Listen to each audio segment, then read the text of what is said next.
I think that we also have to understand this, Glenn. In addition to the war that's going on in, in the special military operation, there's an information war taking place today that's unprecedented. The unprecedented conflict you speak of is taking place in the information sphere, being played out on social media platforms, being played out in mainstream media. And the purpose of this information war is to promote the idea that Ukraine somehow has stolen the strategic initiative away from Russia. They've been talking a lot about Ukrainian drone strikes and the effectiveness of these drone strikes, and that Russia is powerless in the face of these drone strikes.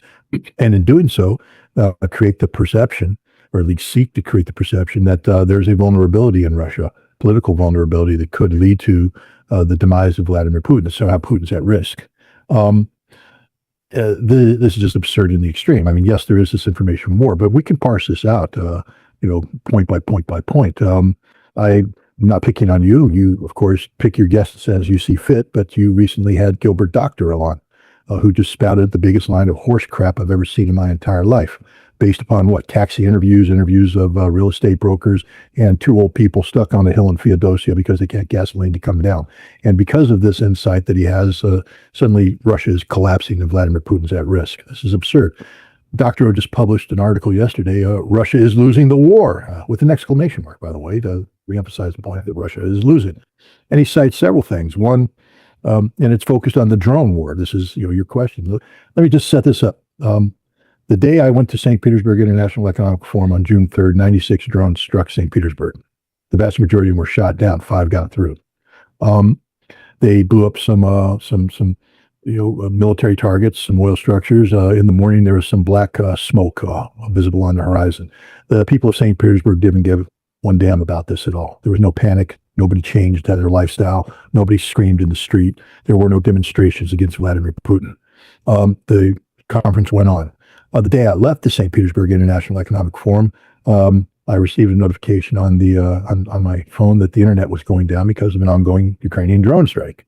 Life is complicated by these drones. There's no doubt about that. There can be no doubt about that. I went to the special military operation. The day I arrived in Lugansk, the city of Lugansk, air raid sirens were sounding the whole time. That night, Lugansk was struck several times. You could hear the explosions. That next day, we went to Starobelsk, the scene of the murder of 21 students by Ukrainian drones. Drones, brought to their target by Starlink, Elon Musk's technology. While I was in Starobelsk, 2 Ukrainian drones impacted nearby, generating enough concern that I was told to leave Starobelsk. Everywhere I went in this trip, drones were ever-present reality. The last day of the special military operation, the convoy I was in was struck by Hornet drones. These are drones that are built by a company funded by Eric Schmidt, the founder of Google, again, using Starlink technology and connectivity. When you speak to the Russians, they will tell you that this is a complicated war, very complicated war. I interviewed numerous Russian drone operators, drone commanders, drone specialists, drone research and developers, drone technicians, experts on modern drone warfare. And they all said the same thing. The Ukrainians are very good at what they do. Very good at what they do. But when they said it, they didn't say it in the tones of somebody playing, the New England Patriots with Tom Brady at the quarterback. Going, Tom Brady's very good. We don't have a solution for Tom Brady. He's picking us apart. We're going to lose this game. No, the Ukrainians are good, but we're better. And we're winning. I interviewed Dmitry Rogozhin, the former head of Roscosmos, current commander of Bar Sarmat, a drone brigade, who runs a technology center. And he said, for instance, on the Hornet, it's a very effective weapon. He said the Ukrainians are doing some interesting things with it. They're using Starlink and some AI technologies. And he chuckled and talked about how they were going through the debris reverse engineering. He said, we got the solution. We already solved the problem. And so while the West is promoting how the Hornet is creating the highway, that the Russians have already solved the problem, but the West doesn't talk about that. The fact that every Ukrainian problem presented has come up with a Russian solution, and the Russian solution further projects the advantage in favor of Russia. Never forget that the FP-1 drones that Ukraine uses to strike Russian energy structures have a 60-kilogram high explosive warhead. You know what that sound it makes when it hits a Russian oil refinery? Pop. Do you know how solid they are? You live in Norway. Go to a Norwegian oil refinery. Take a look at the construction. Tell me what kind of steel they use in these high-pressure vessels, etc. But the kind of steel that will be destroyed by pop, or does it take a boom? because every time I check, not a single Russian refinery has been permanently shut down. Every Russian refinery is brought back on order.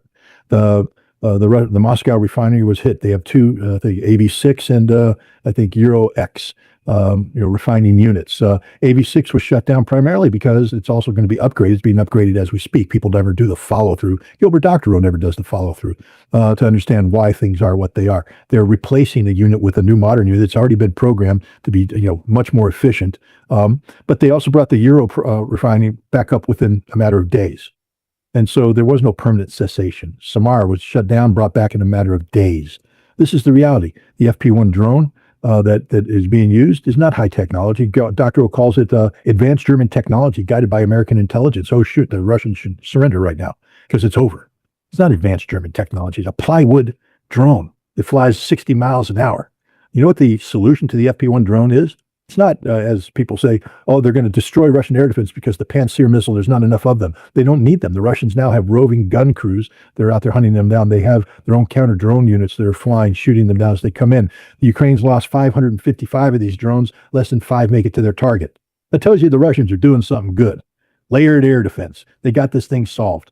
Meanwhile, the factories that produce the FP1 drones are disappearing. Lindsey Graham visited a factory. You saw the photograph of him beaming, holding one of those advanced Ukrainian anti-drone drones in his hand. It's over. Hell, the Ukrainians got the technology, right? No, they don't have the factory anymore. It's gone. And all Ukrainian factories are gone. They're going away because the Russians are winning this war. Have the Russian drone factories gone away? No. Every once in a while, Ukrainian FP1 drone slips through and goes pop. Pop. Pop goes the weasel. That's it. There's nothing the Ukrainians do right now that gives them the advantage on anything. They're losing across the board. They're losing on the battlefield. The Russians are advancing, slaughtering Ukrainians. On drone warfare, one of the reasons why the Ukrainians lose is that, again, the West won't talk about this. The Russians hold what they call the ISR advantage. They have overwatch over the totality of the battlefield. And the Russians have used AI in their command and control in a way that the West doesn't even understand right now. They have maximized the rapidity of analysis of imagery coming from a variety of sources. And so any glitch in the pattern of life analysis, anything that shows, a drone system could be operated here, instantly, is instantly responded with a Russian strike. Artillery, if it's depending on where it's at, could be an Iskander, it could be another missile, it could be Fab 500 bombs, but the Ukrainians on a daily basis are losing 8 to 10 Ukrainian drone command centers, 8 to 10. Each one of those has half a dozen to a dozen soldiers. These soldiers take 4 weeks to do the basic training for a drone operator, 6 months for them to become proficient. On a daily basis, the Ukrainians are losing 80 to 100 of their best drone operators, 80 to 100 every single day, and they're not being replaced. Nobody talks about this. There's a deficit right now in what the Ukrainians can do. So the fact of the matter is, what's going on right now is an information operation designed to convince not the West, because the West will buy any lie told, and Russia doesn't care about the West. But there is an element inside Russia, 10 to 15% of the population, who are still somewhat sympathetic to Western liberal values. People like Ksenia Sobchak. She runs a major thing. She just interviewed me. She's somebody who some people would say hates Russia, but I don't say she hates Russia. I think she has a different vision of Russia, a Russia that is strategically aligned with the West, a Russia that is culturally aligned with the West. And she doesn't believe in the SMO. She doesn't support the SMO. And I think she secretly believes that Vladimir Putin's been in power too long and needs to be replaced. But how do you get rid of Vladimir Putin? You have to create the perception that he's somehow vulnerable. And right now we have a thematic taking place in the West. Gilbert Doctorow is one of the leading proponents of this, that a window of vulnerability opens up on September 20th in the elections in the Duma. Do you understand that Putin is not going to be kicked out of power on September 20th? Does everybody understand that this man's popularity raising is in the high 70s? It could possibly go back up into the 80s because the Russians will rally behind their leadership. They will not abandon their leadership, especially an effective leader, a beloved leader like Vladimir Putin. So this is just false hope. The notion, and again, there's people that say, that Putin is vulnerable because Russia's history shows he's vulnerable. They cite Gorbachev, Yeltsin. They cite the Wagner revolt to show that there's this vulnerability, that the military could be swayed over. They're just absolute misreads. You're comparing apples and oranges. Putin has never been more secure today in power than he is today. There's no chance of any window of vulnerability. There is no meaningful counter. Gilbert Doctorow uses interesting, analytical models, some of which are derived from watching Russian TV. Glenn, you watch Russian TV. You understand that Russian TV is a business. Okay. Do you think that 60 Minutes, the big game, Solo Live is about providing fact-based analysis to the Russian people, or is it entertainment, news as entertainment designed to attract viewership? And how do you entertain? Not by going out there giving cold, hard facts. You entertain with controversy. You have to have controversy. And Russia TV generates controversy.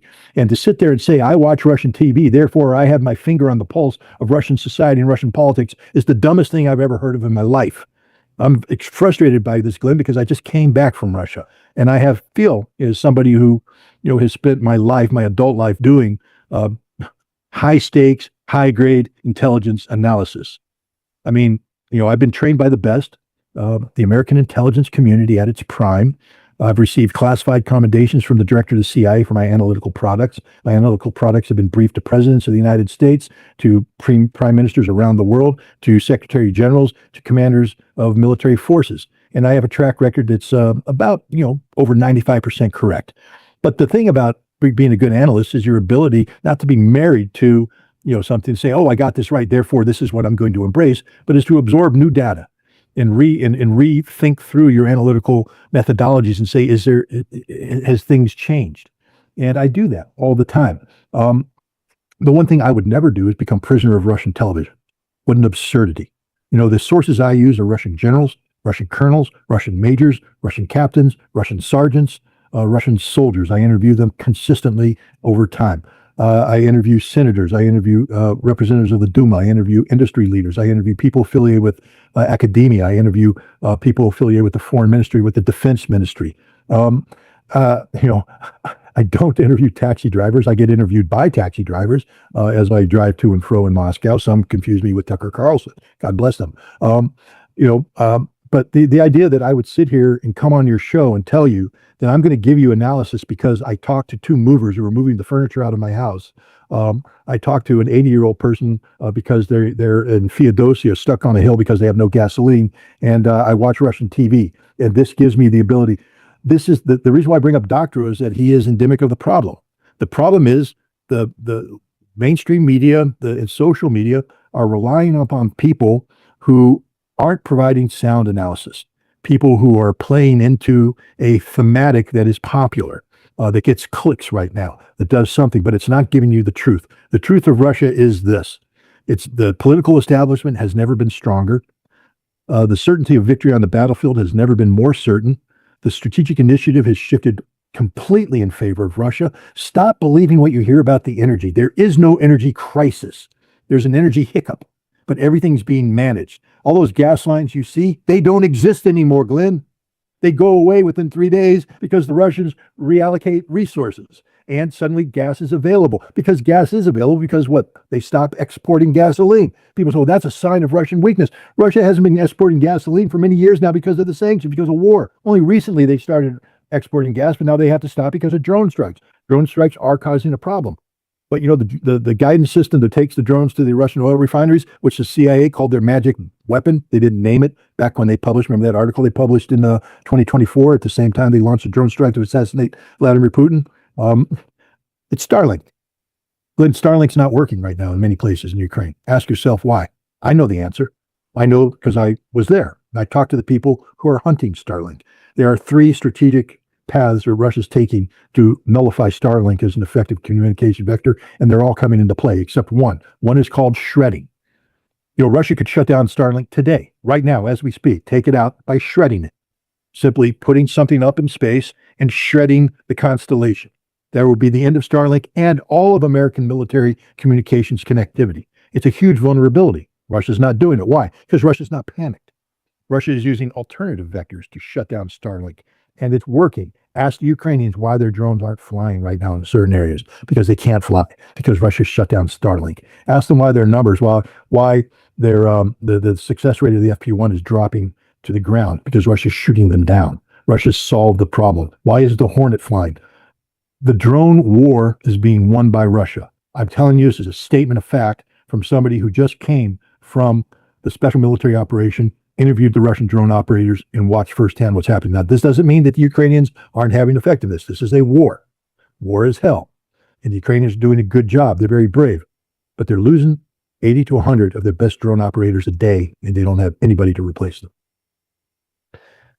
Well, one thing which has changed, though, is the Kremlin spokesperson, Dmitry Peskov. He was making the point that the special military operation was now shifting towards war because of NATO's deepening involvement. I was wondering, well, I guess a twofold question. How do you see the extent of NATO's involvement now in the war? And I guess, is it growing as well? And what's the meaning, or how valuable is what Peskov said? Does it mean much, or is it more of a personal position, or does it mark any shift in the thinking of the Kremlin? Well, the thinking of the Kremlin is measured by Vladimir Putin. So let's wait till Vladimir Putin articulates a statement. Peskov is a spokesperson who goes out and answers questions. Sometimes he gets ahead of the skis. Sometimes his job is to plant a seed of thought. So you just had a major NATO summit. And I think Russia needed to be seen as responding to the NATO summit. And so rather than thinking NATO that they got a free ride, they got to say all these things and posture against Russia without consequence, the Russians have come back with several statements. Remember, when France talked about sending Rafale fighters with nuclear weapons to Finland, the response was Finland now has become a nuclear target. Does that mean that Russia has restructured its entire nuclear profile? They said, no, it just means that they made a statement. You're talking about something, we're putting a marker on the table. NATO comes out and talks about more money to Ukraine, talks about joint production, etc. And Peskov's making the simple statement that this makes you a direct party to a war. This changes the nature of the conflict. But there has been no legal change in it.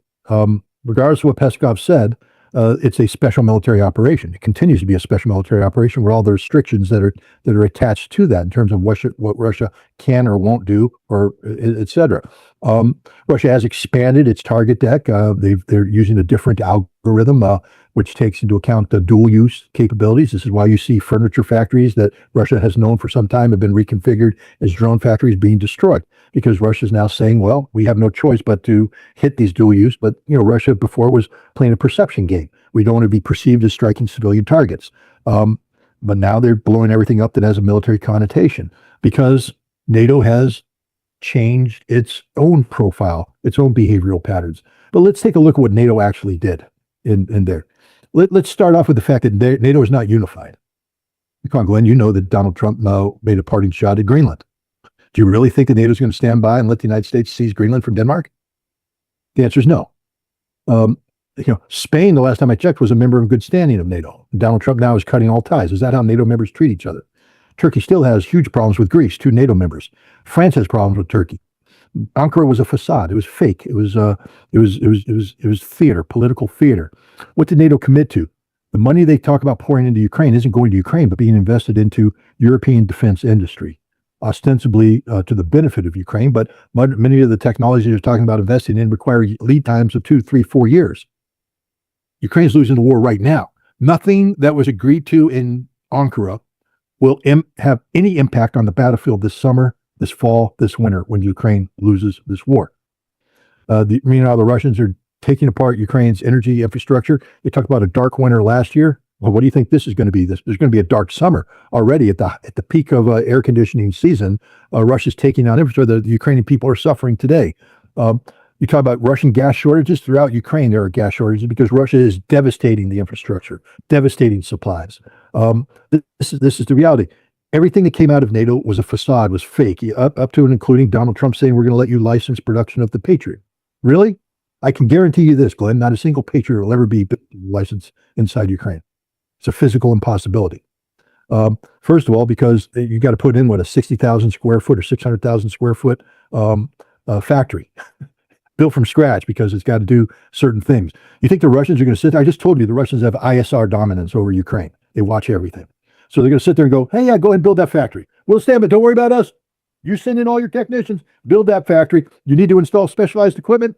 Please do that. Test it all the way. We'll do nothing. We'll let it happen.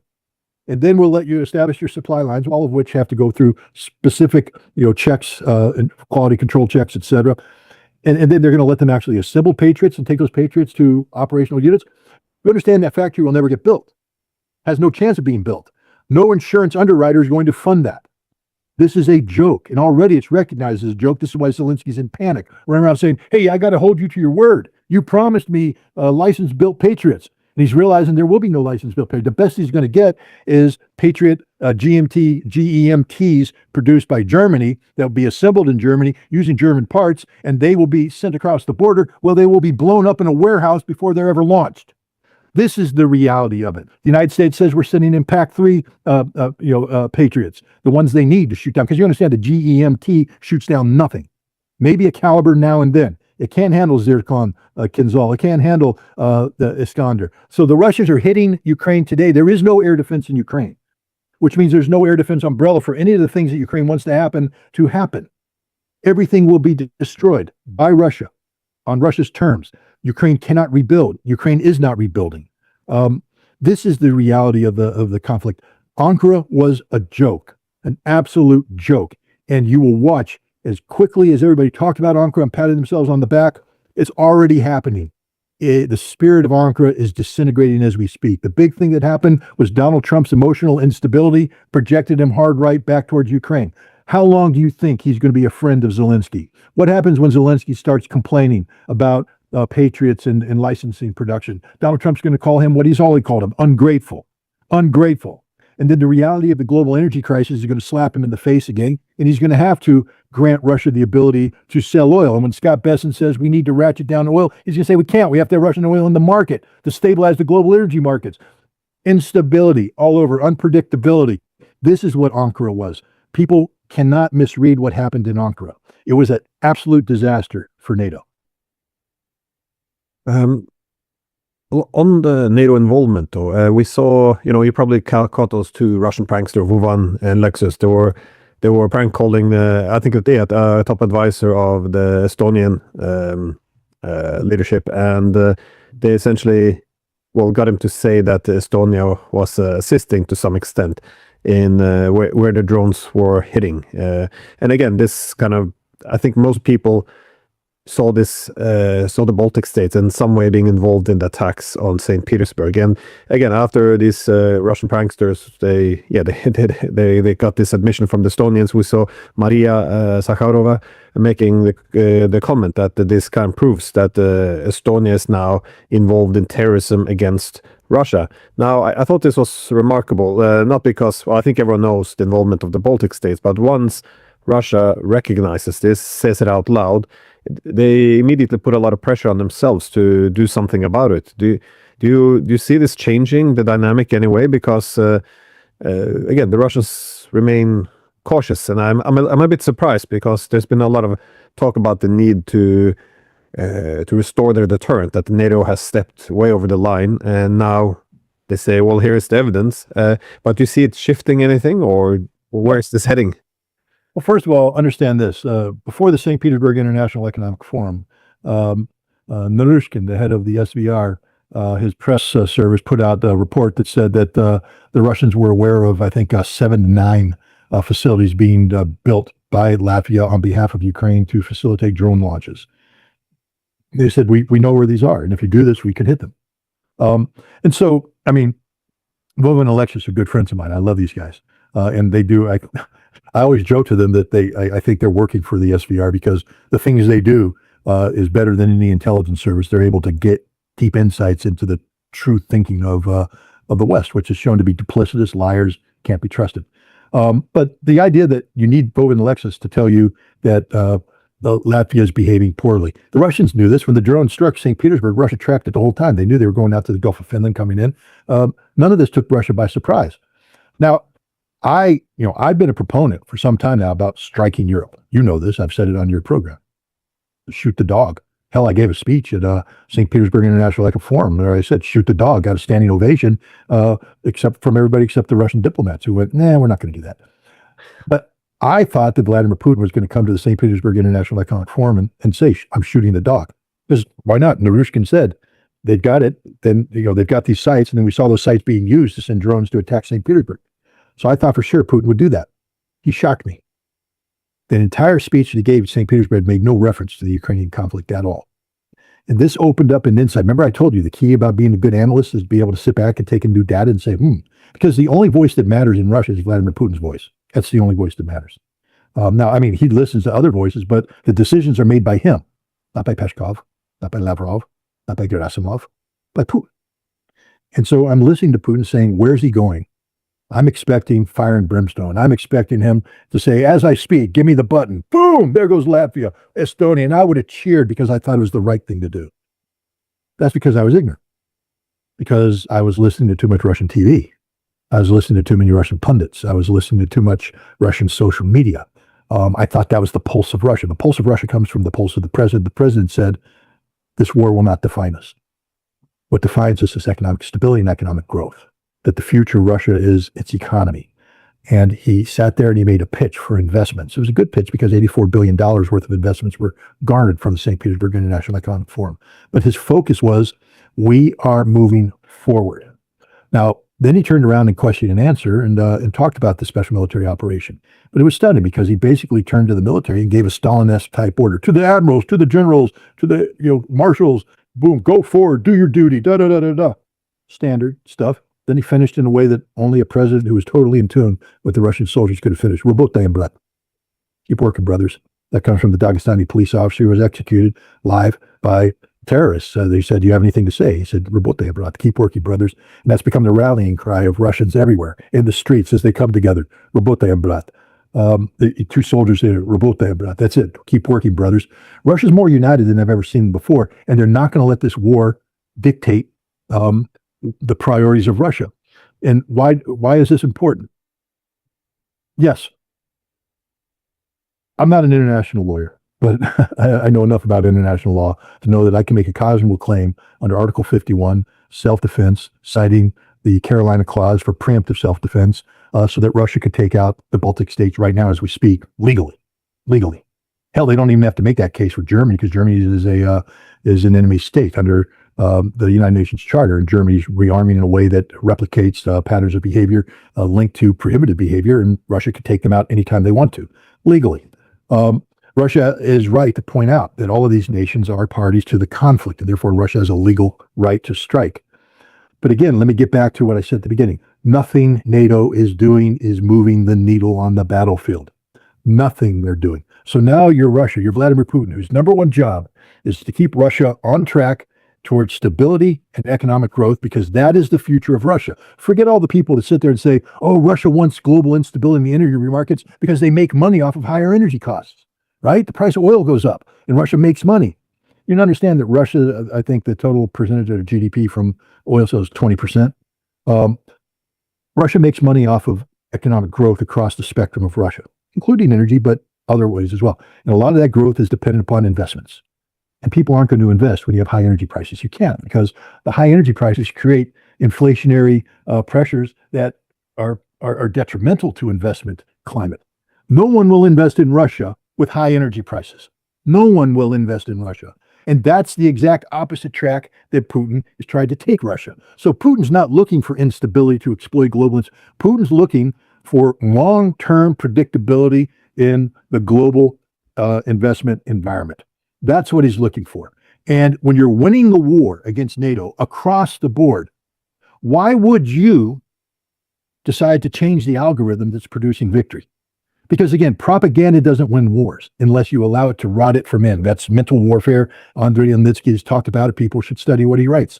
But if the goal is to get Russia to doubt itself to the point where they have a Moscow Maidan moment in Putin's, then that's a goal in vain, because it's not going to happen.